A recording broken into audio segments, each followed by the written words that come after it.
quite understood, sir. Sorry. If the unknown is the thought of never mind. I think I understand, sir.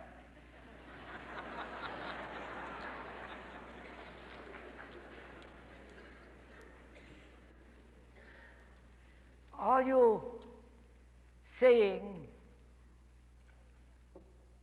most of us are frightened of the unknown, and that is the real basis of fear?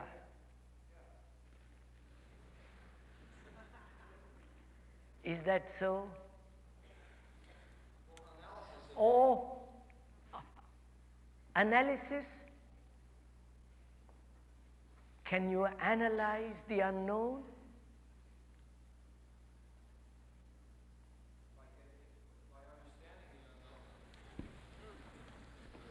No, sir. You just listen for 2 minutes. You say you're frightened of the unknown. Either it is the unknown of tomorrow or the real unknown. Are you frightened of something you do not know? Or are you frightened of something you know to which you are attached, and therefore you are frightened of leaving the known? Huh? You have understood, sir? Are you frightened of leaving the known and not frightened of the unknown? Look. Oh, I don't want to go into it now, but it doesn't matter. When you are frightened of death, are you frightened of the unknown? Or are you frightened of the things coming to an end, of all these things you have known, your pleasures, your family, your achievements, your success, your furniture,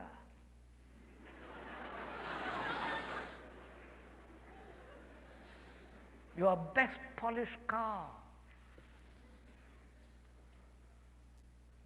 How can one be frightened of something you do not know? And if you are frightened of it, thought wants to take it into the field of the known. And therefore, it begins to imagine. And therefore, your God is the product of your imagination or your fear.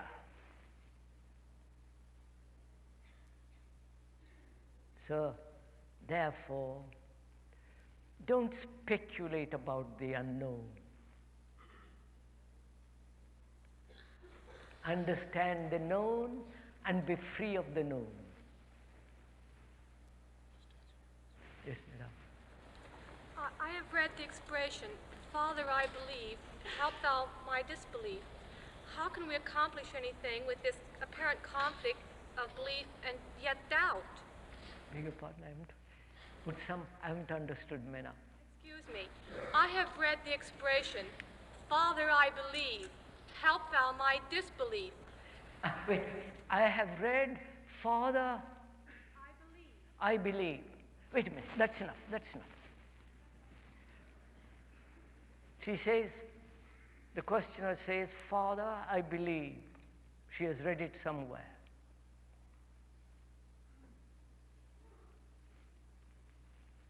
Why do you believe anything that you read?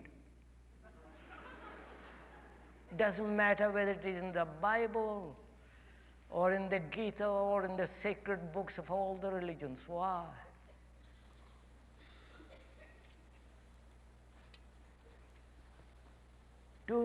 Do look at it, please. Why do you believe? Do you believe in the sunrise tomorrow? You believe in the sense you think it will arise. But you believe in heaven, you believe in a Father, you believe in something. Why? Because you are afraid.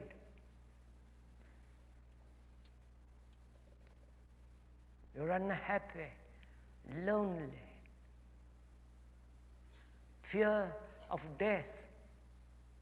Therefore, believe in something that you think is permanent. Yes, sir.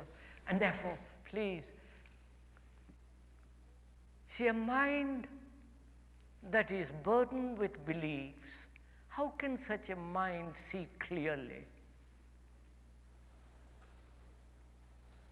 How can it be free to observe? How can such a mind love? And you have your belief and another has his belief.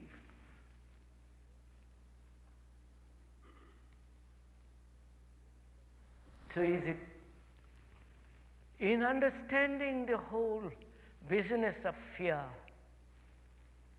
one has no belief whatsoever. The mind then functions beautifully, happily, without distortion. Therefore has great joy, ecstasy.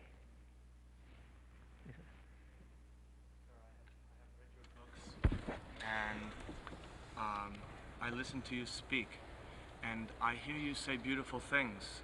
I hear you speak of fear and how we should eliminate it from us. But the nature of the mind is full of desire. The mind is full of thoughts. Now, how are we to be free and to experience the freedom of mind as long as the mind is constantly... Yes, the question is, and that has been the last question because it's quite late. The question is, how can the mind, which is so full of contradictions, so wandering all over the place, thought, jumping from one thing to another, chattering everlastingly, how can such a mind observe? How can such a mind be quiet to observe? Right, sir? What is the system? How do we do it? What is the system? What is the system to quieten the mind? Or what is the pill that will tranquilize the mind? If the mind is full of desire. Mind is full of desire. Sir, look, what is see, I'm tired. What is desire? Why does the mind chatter so endlessly? Why? No, please don't answer it. Find out.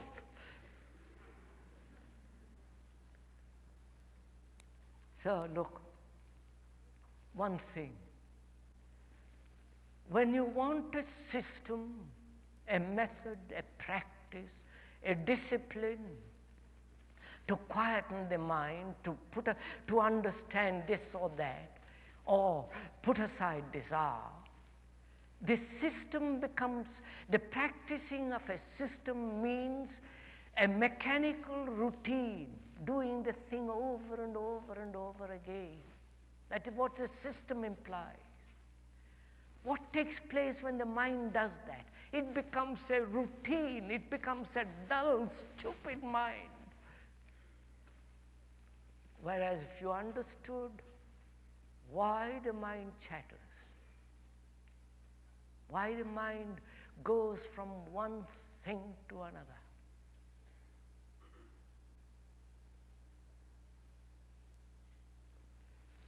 now first of all, I don't think I can go into it this evening. Aren't you tired?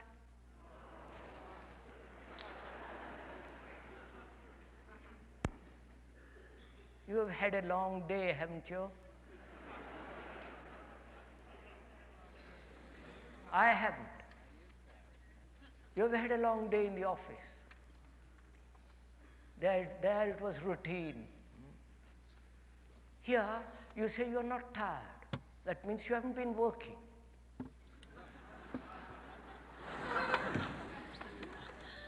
You haven't been pursuing sustained, serious investigation.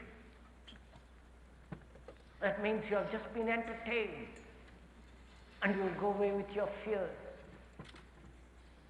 And for God's sake, sir, what's the point of it? So, if you don't mind, we'll continue this thing on Saturday.